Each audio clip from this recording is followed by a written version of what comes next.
Bismillah. Terima kasih Bang Idrus, kemudian Bang Hinca, kemudian Bang Suding, Bang Jurhum atas kesempatan dan perkenannya, rekan-rekan pers yang saya hormati. Karena ini masih dalam suasana Lebaran, tak lupa pula kita mengaturkan minal aidin wal faizin, mohon maaf lahir batin kepada seluruh rakyat Indonesia yang mana setiap saat, setiap waktu, ya, early time untuk mengikuti setiap perkembangan dan dinamika persidangan dan sengketa di Mahkamah Konstitusi ini dengan cara yang baik. Dan kami juga tak lupa menyampaikan terima kasih yang sebesar-besarnya kepada TNI Polri yang mana telah memastikan seluruh tahapan dan proses ini berjalan secara kondusif, sehingga Mahkamah Konstitusi sampai dengan besok nantinya insya Allah akan menyelesaikan seluruh tahapan dan agenda-agenda konstitusionalnya dalam rangka untuk menyelesaikan sengketa Pilpres 2024 ini dengan baik. Itu yang pertama. Yang kedua, sebagaimana yang telah disampaikan bahwa awal mula kami bersengketa di Mahkamah Konstitusi sejak 24 Mei sampai dengan terakhir pada tanggal 5 April 2024, banyak hal yang sebenarnya telah terjadi. Yang pertama, saya ingin katakan bahwa proses persidangan itu walaupun dalam konteks speedy trial, tapi Mahkamah Konstitusi telah berhasil untuk betul-betul menjalankan fungsi dan kewenangan konstitusionalnya dengan cara yang benar, dengan cara yang baik, dengan cara yang imparsial, objektif, memperlakukan seluruh pihak yang bersengketa itu secara proporsional tentunya. Jadi tidak ada yang diistimewakan. Semua pihak, baik pemohon, ya, pihak terkait, termohon, pemberi keterangan, seluruh diperlakukan dengan cara yang proporsional. Sebagaimana yang kita ketahui bahwa prinsip audi et alteram partem dalam proses persidangan itu betul-betul dijaga oleh Mahkamah Konstitusi. Ada kuota waktu diberikan secara sama, ada kuota untuk pemberian keterangan, ya, saksi, ahli, alat bukti dan segala macam, semuanya diberikan secara seimbang dan sepadan tentunya. Jadi tentunya ini kita harapkan bahwa nantinya seluruh proses ini akan melahirkan satu prinsip yang kita kenal sebagai bagaimana untuk menegakkan keadilan substantif itu betul-betul terjaga dan diwujudkan melalui palu hakim Mahkamah Konstitusi nantinya. Yang kedua, yang ketiga, kami ingin katakan bahwa oleh karena seluruh rantaian proses persidangan itu sudah dilangsungkan dengan cara yang sangat partisipatoris, yang sangat transparan, ya, tidak ada yang ditutupi, semua alat bukti dibuka dalam persidangan yang terbuka untuk umum, tidak ada yang di-skip, semuanya memang disaksikan langsung oleh masyarakat melalui persidangan yang terbuka itu. Maka tentunya seluruh insinuasi, seluruh alibi, seluruh alasan dalam permohonan-permohonan itu telah terkonfirmasi melalui alat bukti, melalui saksi, melalui ahli, maupun keterangan yang diberikan oleh pemberi keterangan. Kebetulan pemberi keterangan di sini ada dua pihak, yaitu pemerintah sendiri yang mengutus 4 orang menteri, terdiri dari 2 Menko dan 2 Kementerian Teknis, dan tentunya Bawaslu sebagai pemberi keterangan. Kami sebagai pihak terkait atau sebagai pihak dari Presiden terpilih Pak Prabowo Gibran sebagai kuasa hukum yang setiap saat bersidang di Mahkamah Konstitusi juga diberikan kesempatan yang sama untuk bagaimana tentunya meng-counterplay seluruh alat bukti, seluruh saksi, keterangan, dan seterusnya dalam persidangan yang tentunya juga dilakukan secara terbuka untuk umum. Dengan demikian kami meyakini sungguh bahwa nantinya pada tanggal 22 April besok insya Allah putusan Mahkamah Konstitusi itu sebagai satu solusi konstitusional, sebagai produk yang definitif yang tentunya kami harapkan sungguh untuk seluruh pihak dapat menerima sebagai satu fakta hukum, sebagai satu fakta politik, sebagai sebuah fakta yuridis tentunya, sebagai alat penyelesaian masalah. Jadi hakikatnya pengadilan ini kan dibentuk di seluruh dunia ini menjadi suatu azas universal. Pengadilan atau lembaga peradilan itu dibentuk untuk bagaimana mengakomodasi perdebatan jalanan menjadi perdebatan yang beradab. Sehingga dengan demikian apapun yang diputuskan oleh pengadilan tentunya kita hormati dan hargai sebagai satu bentuk penyelesaian dengan cara yang beradab, dengan cara yang baik, tentunya untuk diterima dan sekaligus untuk mengakhiri seluruh dispute yang terjadi di kalangan kita sendiri. Yang keempat, saya ingin katakan bahwa agenda ketatanegaraan ini menjadi sesuatu yang sangat krusial, ya. Sehingga dengan demikian dalam undang-undang itu sendiri telah membatasi, telah mengatur sedemikian rupa limitasi-limitasi yang diatur agar barangkali dalam berproses itu, dalam bersengketa itu ada akhirnya. Karena kenapa yang saya katakan, berkali-kali saya katakan dalam berbagai forum, bahwa kita itu menganut prinsip litis finari oportet, bahwa setiap perkara, setiap perselisihan ada akhirnya. Dengan demikian, ya, dalam beberapa bulan ini banyak energi yang terkuras, ya, perdebatan-perdebatan baik politik, akademik, maupun perdebatan-perdebatan yang menguras emosional dan seterusnya, kami himbau agar nantinya dengan putusan MK ini dapat mengakhiri semuanya. Karena kita sudah percaya bahwa MK telah melaksanakan tugas dengan cara yang prudent, dengan cara yang kredibel, maka apapun hasilnya, apapun produk putusannya, kita harus terima dengan cara yang lapang dada, dan kita harus menganggap bahwa itu adalah satu penyelesaian yang tentunya sangat bermartabat. Dengan demikian, kita akan melangkah kepada agenda-agenda ketatanegaraan selanjutnya, bahwa nantinya pada tanggal 20 Oktober 2024 itu salah satu agenda yang sangat krusial bagi bangsa ini adalah pelantikan presiden dan wakil presiden terpilih yang tentunya secara definitif yang telah diuji melalui seluruh tahapan dan proses dan rangkaian yang cukup panjang. Misalnya Pak Prabowo ketika dinyatakan sebagai presiden terpilih oleh KPU, masih ada kesempatan oleh pihak-pihak yang keberatan untuk men-challenge ke pengadilan. Pengadilan Mahkamah Konstitusi menyelesaikan dalam waktu 14 hari, dan sebagaimana yang kita ketahui semua telah selesai. Besok insya Allah Mahkamah akan mendeklarkan putusannya secara konstitutif agar barangkali semua ini menjadi clear dan selesai. Dengan demikian saya sekali lagi mengatakan bahwa seluruh rangkaian ini telah selesai, seluruh alat bukti yang telah didemonstrasikan ya, diungkapkan secara terbuka dalam persidangan itu semuanya sudah clear. Ya, kemarin juga ada kelompok amicus curiae ya. Kami juga berkali-kali telah menyampaikan gagasan dan pikiran itu. Kelompok-kelompok amici, kelompok-kelompok amicus curiae ya mencoba untuk memasukkan pendapat dan opini secara berbeda, telah juga barangkali telah diakomodasi oleh Mahkamah Konstitusi. Terlepas dari plus minusnya daripada amicus curiae itu sendiri, kami secara pribadi memandang bahwa praktek ini memang sesuatu yang tidak lazim dalam praktek perselisihan hasil pilpres. Karena kenapa? Memang sama sekali dalam 4 kali pilpres itu sendiri kita tidak pernah mempraktekkan persoalan praktek amicus curiae itu. Karena alat ukurnya belum ada. Belum ada juga norma yang secara definitif mengatur seperti itu. Bahwa pranata amicus curiae itu bentuknya seperti apa, kriteria seperti apa, pihak mana saja yang boleh diizinkan oleh pengadilan bertindak sebagai amici atau sebagai amicus curiae, itu sama sekali tidak ada. Tapi biarlah ini menjadi sebuah tradisi, sebuah praktek yang secara alamiah mencari bentuknya seperti apa. Tapi kami harapkan ke depan barangkali pembentuk undang-undang atau setidak-tidaknya bisa diadopsi dalam peraturan Mahkamah Konstitusi agar ada kriterium-kriterium yang ditetapkan secara objektif. Siapa saja yang kira-kira bisa berafiliasi sebagai amicus curiae, siapa yang tidak boleh. Apakah kelompok kepentingan itu bisa dinyatakan sebagai amicus curiae? Kami juga sudah menyampaikan bantahannya bahwa Ibu Megawati memang tidak dalam kapasitas atau berkualifikasi sebagai pihak yang tentunya mempunyai kualifikasi untuk dinyatakan sebagai amicus curiae, karena Ibu Megawati secara terang-terangan sebagai pihak yang punya kepentingan atau berafiliasi dengan partai politik, sehingga konflik of interest itu sangat tidak bisa terhindarkan tentunya. Tapi terlepas daripada semua itu, kami sangat menghargai kapasitas kenegarawanan dari Ibu Megawati yang tentunya mungkin punya atensi khusus terhadap persoalan kebangsaan ini. Kami hargai itu. Tapi sepenuhnya kami kembalikan kepada Mahkamah Konstitusi, kepada kebijaksanaan hakim untuk menilai segala sesuatu yang terungkap dalam persidangan maupun yang terungkap di luar persidangan. Seperti yang kita ketahui, amicus curiae ini kan terjadi di luar persidangan. Persidangan telah ditutup, telah di-close, sehingga dengan demikian semua hal yang terjadi di luar itu kami pandang sebagai sesuatu yang tidak berharga secara hukum. Tapi barangkali sebagai informatoris silahkan saja hakim jadikan sebagai rujukan atau sebagai pertimbangan. Kami sepenuhnya kembalikan kepada Mahkamah Konstitusi. Mungkin itu yang dapat kami ketengahkan pada kesempatan ini. Mengenai apakah Pak Prabowo hadir besok ya. Memang itu sepenuhnya ada pada ketua tim nantinya, Profesor Yusril Iza Mahendra. Apakah nanti ada koordinasi terkait dengan soal itu ataukah seperti apa?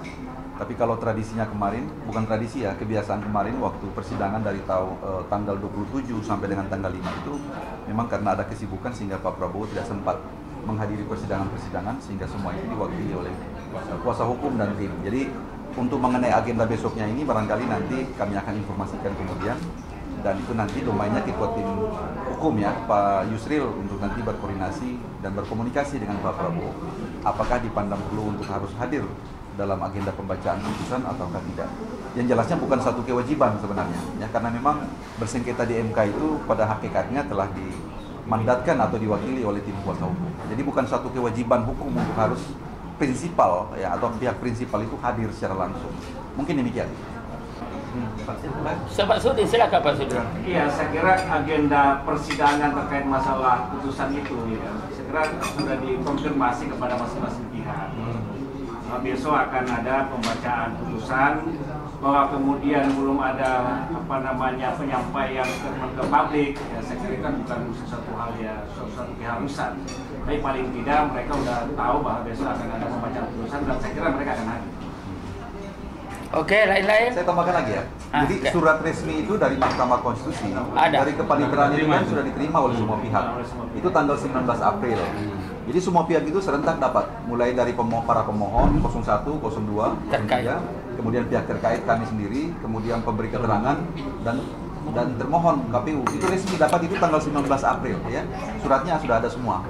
Jadi sebenarnya seperti disampaikan Pak Sudi tadi itu pasti wajib hadir karena sebagai pihak yang resmi di Mahkamah Konstitusi. Oke, lain. Besok itu sesuai dengan permintaan dari Mahkamah Konstitusi, kami telah menerima relas panggilan secara resmi per tanggal 19 April kemarin ya, sehingga semua pihak itu diwajibkan untuk menghadiri agenda untuk pembacaan putusan baik dalam perkara dengan register 01 maupun perkara dengan register 02. Agenda persidangan besok itu dimulai tepat pada pukul 9.00 sesuai dengan permintaan dan undangan atau panggilan dari Mahkamah Konstitusi, sehingga kami tim kuasa hukum secara lengkap ya di bawah pimpinan Profesor Yusril Iza Mahendra besok pagi kami sekitar pukul 7.00 itu sudah berada di gedung Mahkamah Konstitusi dengan agenda tunggal yaitu mendengarkan putusan atau pengucapan putusan Mahkamah Konstitusi. Jadi karena besok ini sangat dibaca secara lengkap ya, dalam artian dua perkara sekaligus. Jadi mungkin sangat padat ya, karena pasti putusan MK itu ribuan lembar, ribuan halaman, sehingga pasti persidangan itu sampai dengan sore hari. Mudah-mudahan saja besok agenda ini berjalan dengan lancar, berjalan dengan tertib, kemudian berkat supporting dari semua pihak, dari semua elemen, aparat keamanan, TNI Polri, tentunya kami harapkan sungguh bahwa agenda besok ini menjadi berjalan sebagaimana mestinya, agar yang saya katakan tadi, bahwa adanya kepastian terhadap persoalan perselisihan ini bisa diselesaikan dengan cara yang baik, adanya solusi konstitusional tentunya, agar persoalan agenda-agenda ketatanegaraan selanjutnya itu dapat berjalan sebagaimana yang telah ditentukan oleh peraturan perundang-undangan.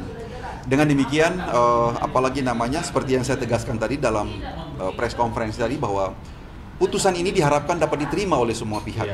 Karena kenapa? Poinnya adalah waktu yang diberikan ya, alat-alat hukum yang telah dipergunakan oleh semua pihak, baik mengajukan ahli, mengajukan saksi, mengajukan alat bukti, ya kan, meminta kepada pihak mahkamah untuk menghadirkan pihak-pihak lain seperti misalkan menteri dan seterusnya, semua telah dipenuhi. Sehingga dengan demikian kami berharap bahwa tidak ada yang tersisa. Tidak ada lagi yang tersisa bahwa kami belum mengajukan ini dan itu ya. Sehingga dengan demikian putusan MK besok ini telah mencakup semua hal secara holistik, bahwa putusan itu telah berangkat dari alat-alat bukti yang sah, alat-alat bukti yang prudent tentunya, yang dihadirkan oleh semua pihak. Karena MK itu dalam memutus perkara itu kan harus berdasar pada dua hal. Yang pertama berdasar kepada Undang-Undang Dasar 45 atau Konstitusi, dan yang kedua berangkat dari alat bukti dan keyakinan hakim. Jadi hakim itu harus diyakinkan dengan alat bukti. Hakim tidak boleh memutus dengan contoh, tidak boleh memutus dengan opini, tidak boleh memutus dengan hipotesa. Hakim itu harus memutus berdasarkan fakta-fakta hukum yang tentunya secara resmi itu terungkap dalam persidangan. Tidak boleh alat bukti itu muncul dari luar jendela, atau alat bukti itu muncul dari satu tempat lain yang tidak pernah diverifikasi oleh mahkamah. Nah, sebagaimana yang kita ketahui bahwa persidangan itu terakhir pada tanggal 5 April. Persidangan itu semua alat bukti telah disahkan di dalam persidangan yang terbuka untuk umum. Sehingga dengan demikian kami tidak pernah memandang bahwa mahkamah akan memutus sesuatu berdasarkan referensi lain atau berdasarkan informasi ya, ataupun ad informandum yang di luar daripada persidangan MK. Kalaupun ada kelompok-kelompok tertentu, apakah kelompok amici yang mencoba untuk menyampaikan pendapatnya, hemat kami, idealnya itu disampaikan di depan persidangan sebelum tanggal 5 itu, pada saat itu persidangan close, persidangan tutup. Supaya apa? Dalam suratnya itu jelas ditujukan kepada Ketua Mahkamah Konstitusi, pemeriksa persidangan perkara ini, kami kelompok masyarakat ini sebagai friend of the court ya, sebagai sahabat peradilan, sebagai amici atau amicus curiae ya, berkepentingan terhadap isu ini, memasukkan diri sebagai pihak dalam hal untuk menyampaikan opini dan pendapat bla bla bla. Sehingga dengan demikian pendapat seperti itu akan diverifikasi oleh mahkamah dalam persidangan yang terbuka untuk umum. Tapi yang terjadi adalah kelompok amici yang memasukkan pendapat atau opini di luar daripada agenda persidangan, sehingga hemat kami itu sesuatu yang sebenarnya tidak mempunyai efek determinan terhadap jalannya persidangan. Tetapi sekali lagi saya katakan bahwa dengan penuh rasa hormat kami serahkan kepada mahkamah, karena mahkamahlah sebagai user daripada seluruh informasi apapun yang disampaikan oleh para pihak, termasuk kelompok amici atau kelompok friend of the court itu. Mahkamah nantinya akan melihat secara bijaksana apakah memang informasi itu sesuatu yang mempunyai nilai berharga, mempunyai nilai hukum, ataukah seperti apa. Itu kita kembalikan kepada mahkamah, karena kami sangat meyakini bahwa hakim-hakim yang ada di Mahkamah Konstitusi, terutama 8 orang hakim konstitusi yang menangani sengketa Pilpres ini, adalah orang-orang yang sangat independen, yang mengedepankan prinsip independency of judiciary, yang tentunya sangat imparsial, mengadili perkara ini secara objektif, dengan tingkat kenegarawanan yang sangat tinggi. Sehingga kami tidak ada sedikit pun keraguan untuk itu. Mereka sangat prudent untuk memutus perkara ini secara adil dan bijaksana. Demikian. Ya, waktu kemarin pikiran untuk turun ke lapangan itu kan ini datang dari kawan-kawan dari seluruh Indonesia meminta dukungan, bukan apa-apa, hanya memberi dukungan penuh terhadap persidangan ini. Namun demikian, Pak Prabowo memikirkan dan memutuskan bukan peradilan di jalanan, tapi di dalam ruang persidangan. Karena itu konsisten sikapnya tahun 2019 juga 2024 tidak perlu turun ke jalanan, karena kita percayakan kepada persidangan di Mahkamah Konstitusi, dan kita sudah siapkan para advokat yang bisa mewakili kepentingan kita. Nah, karena itu sampai tadi malam, sampai pagi ini saya diskusi dengan teman-teman, semua patuh, tidak ada yang akan turun ke lapangan. Namun demikian kami besok lengkap tim TKN dengan para lawyer dan advokat ini standby di sana semua. Saya selalu mendampingi, dan mereka nanti para advokat ke dalam, saya di luar, kami di luar. Meski diberi kesempatan untuk duduk mendengarkan, supaya fair, kami di luar. Karena kami juga di Komisi 3, supaya tidak dianggap intervensi. Tapi karena ini tanggung jawab, maka kami cukup menjaga, memberi support kepada 45 advokat kami ini. Dan kami yakin besok pendukung ini tidak ada yang turun ke jalanan. Kami semua patuh pada arahan, dan memang ini untuk kepentingan kita semua. Kita tonton saja di televisi, karena ini live, semua bisa menyaksikan, dan saya kira besok baik-baik saja. Bang, Dari TKN tetap nggak bisa saujon, kami nggak bisa membaca di balik itu. Kami ikuti saja, kita ikuti saja apa yang akan diputuskan MK. Tentu kami tidak ingin berspekulasi tentang itu, tapi kami meyakini bahwa koridor Mahkamah Konstitusi clear dalam undang-undang. Dan karena itu kita semua sepakat pada apa yang sudah diatur dalam undang-undang, karena itulah aturan main kita. Saya ingin menggambarkan secara sederhana. Ini kan sengketa yang dilaporkan itu adalah sengketa PHPU. Ya, perhitungan hasil pemilu. Jadi after, pasca setelah pemilu. Yang dihitung tentu berapa suaramu sehingga kau menang, berapa suaramu sehingga kau kalah. Aku kalah ini karena suaraku diambil di sana, maka aku membuktikan itu. Jadi di situ substansi pada sengketa MK ini, dan kami yakini semuanya berada pada koridor itu. Di luar itu tentu kami tidak bisa memberi komentar apapun, karena itu juga kajian dari teman-teman. Saya tambahkan yang Prof Denny ya. Ya, memang Prof Denny kan ada kecenderungan seperti apalagi namanya seperti suka memprediksi ya. Jadi Prof Denny kan bukan kali ini saja menyampaikan analisis yang sifatnya predictable gitu ya. Beliau kan sudah sering juga dalam perkara-perkara yang kontroversial suka menyampaikan prediksi-prediksi. Tapi kita hargai bahwa itu adalah produk analisis yang tentunya saja bisa berbeda dengan kita. Kalau Prof Denny misalkan mencoba untuk meramalkan ada 4 varian setidak-tidaknya dalam putusan itu sendiri. Yang pertama, varian pertama menolak secara keseluruhan dengan catatan perbaikan. Yang kedua misalnya menerima sebagian ya, menerima diskualifikasi dan seterusnya. Kami hargai sebagai suatu pendapat akademik gitu ya. Tapi izinkan kami juga punya pendapat terbalik. Kalau kami juga secara akademik sebenarnya sesuai dengan hukum acara, cuman hanya ada tiga tipologi putusan. Dan itu di luar seperti yang disampaikan oleh Prof Denny itu. 3 tipologi putusan. Yang pertama, permohonan itu tidak diterima. Yang kedua, permohonan dikabulkan. Dan yang ketiga, permohonan ditolak. Nah itu tipenya seperti itu aja. Ya. MK dapat menambah amar lain selain daripada itu, tapi tetap dalam kerangka itu sebenarnya. Nah jadi yang disampaikan Prof ini kan terlalu ekstrim gitu ya. Dan itu adalah satu prediksi gitu ya. Mencoba untuk menalar apa yang akan terjadi, tapi kami kira tidak seperti itu.